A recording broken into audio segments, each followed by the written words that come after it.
Alright, welcome back to another review, and today we're going to take a look at a really exciting product. This is the Moondrop Starfield. So actually in my unboxing, I'm really impressed.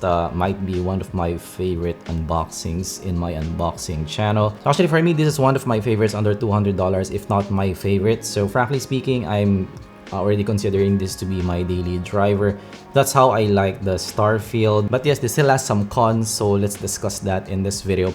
So firstly, let's take a look at the build quality. So the build quality in this one is exceptional. So I do like the lobes in this one. So really well built and also really looks nice. I like the overall finish with that glossy kind of glittery kind of finish. And also the fit in the ear is good as well. It's not as good as maybe your IMs with fins, but it does fit on the ear really well. Also comfortable to wear. So this is not actually super light, but because of that kind of breathable fit on the ear, I didn't find any issues when listening to this for a long listening session. One of the cons though is the cable is not that premium. So I do find other cables like maybe 8-core cables to be more premium feeling over this one. But yes, I do like the blue color. I think it looks more upscale. But yes, the cable in this one, I would definitely replace it with maybe Dunu cables, because in this price range, I do like to invest. I'm gonna link some down below if you want to upgrade it to that one. But I'd say overall, no major issues in the build quality. This is a well-built kit. So in terms of sound, I do like this one. Frankly speaking, this is an IEM that's kind of made for me. So this is a musical sounding IEM. This one sings. That's the right amount of air to make it lively while still not being too aggressive to listen to. They were able to find a good balancing point in this one. That's a dynamic driver smoothness to its steel. So again, not the cleanest that I have heard, but it's not overly smooth. I would say right in the middle with this one. So in terms of signature, it's a very nice signature. It's a fairly neutral signature. And also in my copy, it has a bit of elevation at the top, which makes it a bit more exciting to listen to. But overall, yes, this is a very nice signature. So I'm a big fan of how they tune their stuff. So very much like the spaceship, Moondrop really knows how to tune their stuff. So the highs are perfect for me, well extended without sibilance. Highs are sweet and very good body across the spectrum also. It has some micro detail as well. So for acoustic tracks, it just shines, very much lively to listen to. Like in Billie Jean, Michael Jackson, the shaker in the right side of the screen is just full-bodied. I have that sense of realism, that sense of intimacy for me. So for me, a perfect highs in this one. So mids-wise, and there's some vocals, this is very nice, rich and revealing also. But for me, without being too shouty in the vocals, again, they were able to find a nice balance with this one. Still revealing without being too aggressive. So Michael Jackson vocals in Billie Jean is nicely placed in the mix.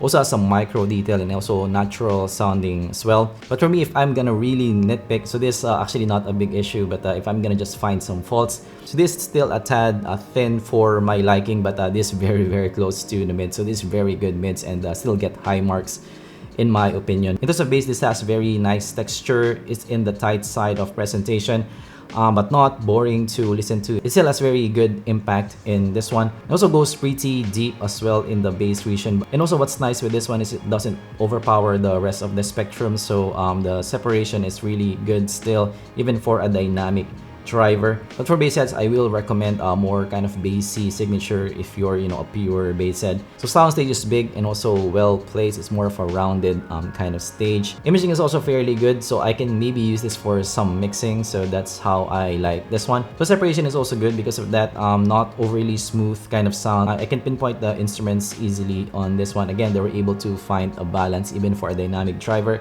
Separation is really good. So yes, I do like the overall sound in this one. So almost all of the spectrum is something that I like.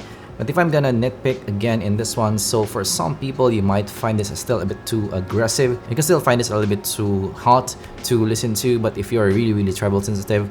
But for most people, I think you'll be fine with this one. So compared to the Tin T4, so overall the Tin T4 is a little bit more smooth than the Starfield. A bit more relaxed, especially in the vocals compared to the Starfield. The T4 also is less aggressive sounding overall. The Starfield is more lively, a bit more aggressive to listen to. So these are actually not that far off. So it'll depend on you, what you prefer. If you like a more smoothish, more relaxed kind of sound, you might go to the T4. If you like a more aggressive sound, a more lively kind of sound, you might go with the Starfield. So very close in this one. So actually very hard to choose for me between these two. It will depend on your preference. Compared to the KBear Diamond. So the KBear Diamond is more warmish in presentation, has more impactful bass, a smoother kind of sound as well. So the Starfield on the other hand is a little bit more clean in presentation, a touch better separation also. Both are actually lively sounding, so very close in terms of the presentation of aggressiveness in the sound. If not, the Starfield is just a little bit more aggressive, but they're not really that far off. The vocals are more revealing also in the Starfield. So for this, again, it's a toss up. They're not that far off. So if you like more bass, you might want to go to the Diamond. So for bass heads, the Diamond is a good pick. If you like a cleaner sound, go for the Starfield. So frankly, for me, if I'm gonna just choose one, it will be the Starfield in this one.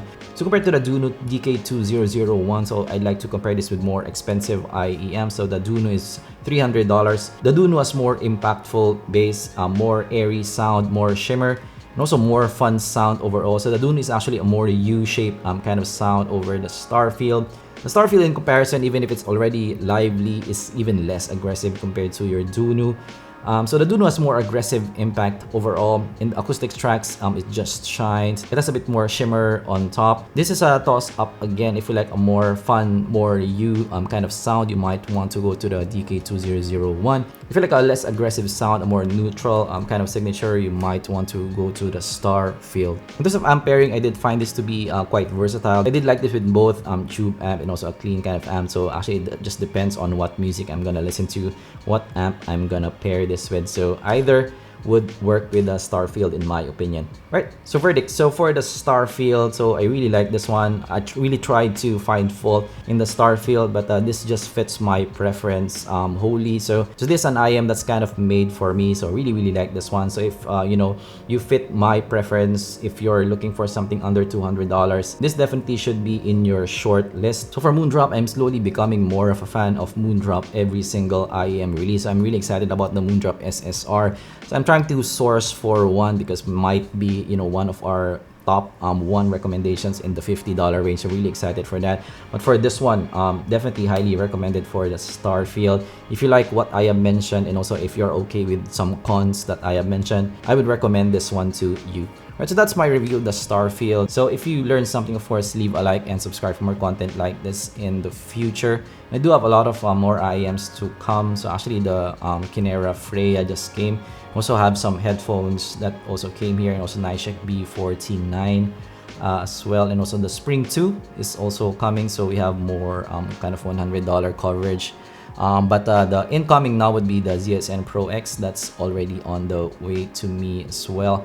So hopefully that comes really soon. And also the TRN STM is also coming to me. So quite several IEMs that's you know, on the way to me. So hopefully I can take a look at that. And also we're nearing 20,000 subscribers. So really thank you guys for the support.